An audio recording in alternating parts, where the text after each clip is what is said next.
Utah. My name is Lamont Hampton with Family Connection Center. We just launched off a program called Circles Davis County, where we're working with families that are 200% below the federal poverty guidelines, and we're working through them with them through a mentorship, just helping them out with the little problems that they're going through.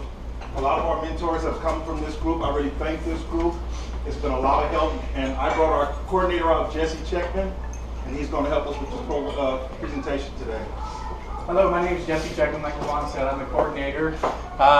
We're really fortunate to have Circles in our area. This is a national program. Shouldn't call it a program, but I'm just going to get right into it because we only have a few minutes here. But if you're not sure what Circles is or what we do, I'm going to try and break it down in the smallest digestible bite as possible because we can go on for days. But basically what we do, we are a nonprofit. We're crisis management and stabilization, first and foremost. Second, education, soft skills, obtaining job, and job retention. And third of all, we work for the advancement and economic stability of the individuals who are in poverty. Like I said, we are a nonprofit. We are 90% volunteer driven. So what we do, basically Lamont and I are expected to run this. We're supposed to have about 200 personnel by the time everything's said and done. And Lamont and I are the only paid staff, and we're not full-time. We help people get off public assistance. That's kind of how our system is funded. We aim to get people off public assistance in a myriad of different ways. And anytime anybody's interested to come visit one of our meetings, we please urge you to do so. Because talking about it's one thing, but actually being there and feeling the families and seeing some of their struggles is one thing. Is like Tiffany and Rick and Brad, if he's still here, some of these people can attest to. So it's just a real eye-opening experience. One of the biggest things that we're dealing with is something we call cliff effects. We're going to get into that a little bit. Has anybody ever heard of anybody saying, hey, why don't these people just get a job? Get a job and get off public assistance. You guys ever heard that? Lamont says that all the time. I know you're I'm trying to break into that habit. It's not quite working yet. But for those of us who are in poverty, we get to hear stuff like that all the time. What else do we hear? That we are on drugs? Lazy. What else? What's that? Oh, it's back there in the kitchen. There's tons more. I mean, we've heard them all. Trust me, we've heard them all. And unfortunately, a huge majority of the people that we're talking about does not reference them. Over 90% of the people in our program actually want to get out of poverty. They don't want to be on assistance. It's not a fun place to be. It's really degrading at some points in your life. A lot of people have been there, and that's what's kind of a great thing, is we can actually talk about this with people, and people are like, yeah, I've been there. I didn't stay there, but I've been there. And with cliff effects, that's one of our biggest things that we talk about, and we'll get into that in one second.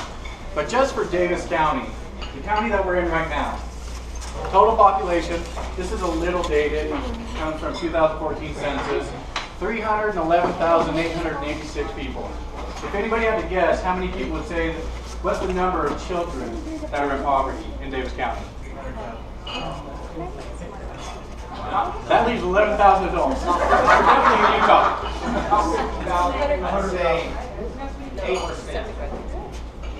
It's about 115,000 people. There's kids, and that's 18 or younger. Okay, that's about 36.8%. What does poverty mean? Like what is that? There's 1,000 ways to define poverty, Brad. I'm glad you said that. The one thing that we're looking at here, this is at or below 150% of the federal poverty guideline. If you want to count all of the individuals who are on reduced lunches or reduced things in school, over 50% of Davis County is in poverty if you count it that way. So there's a lot of different ways. But the poverty we were talking about where there's not enough money in the household, we're talking close to 40%. And that's where the stats came from. So understanding class differences through food, something I always like to talk about and bring it up. I've talked about it in meetings. If I'm a single dad and I have 3 kids to take care of and I don't have a lot of money, in poverty, if I worry about everything What's my main concern with my kids tonight? Food. Who said food? Me. Thank you. Okay? And after we eat dinner, what do I ask my kids when I'm in poverty? Did you have enough to eat? Did you get enough to eat? Always in poverty, right? Does that sound familiar? How about middle class? What are we concerned with? Homework. Oh, sorry. If it If it was good, how did it taste? There's a difference. We're not worried about the quantity, because they always, there's a good chance that there's always enough quantity. We're worried about if it was good or not. And go up even more wealthy, what are we worried about? How pretty was it? Was it really pretty? Did it cost enough? That's what we're worried about in wealthy. So, getting back to cliff effects, we've had this every single week. We have a new story. And what this is, for those people who are on public assistance, why do they stay on public assistance? Cliff effects are a huge reason why. We just had a girl who, should call her a girl, sorry, a lady who got a raise at her job. She's now making $11 an hour.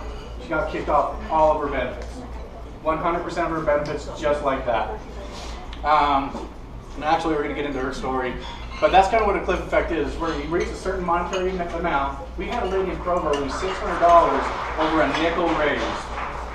It doesn't matter that the nickel raise doesn't cover that $600. It's just that $600 is gone now. So an individual in our, one of our circle leaders, she's a single mom, going through a pretty bad divorce, has a 4-year-old child, struggling to make ends meet. Food stamps were helping her big time. This is what I was telling you about. She just got a new job, starting at $11 an hour. She was super excited when she came in to tell us about this. She came back this week, yesterday, handed me a paper and said that she'd been cut off from all of her benefits since last week. So just to let you guys know, that's over $400 for her. So now she's starting to panic and freak out. And this is where our program steps in. But just to give you an idea, this is kind of a breakdown of how much she makes, $11 an hour. As you can see, just rent, groceries, fuel, utilities, car insurance, and daycare, she's already wiped out. That's it. So booting her off public assistance is not the way. I mean, we need a gradual slope down. We need a gradual slope down, not a steep cliff effect. And that's what we're working on. We really need to get in working with legislation. We need to get people involved. We need to get our poverty IQ up in our area just to kind of talk about this. And again, this is just bare minimum stuff that she's already making. And this is, again, without food stamps and everything else taken away. And we can go on all day about stories with people who've done the same thing. We had a similar lady, 2 kids, $14 an hour job. She lost everything as well. So typically these people won't take the jobs, but our program helps them through that, and that's what we need help for. So thank you.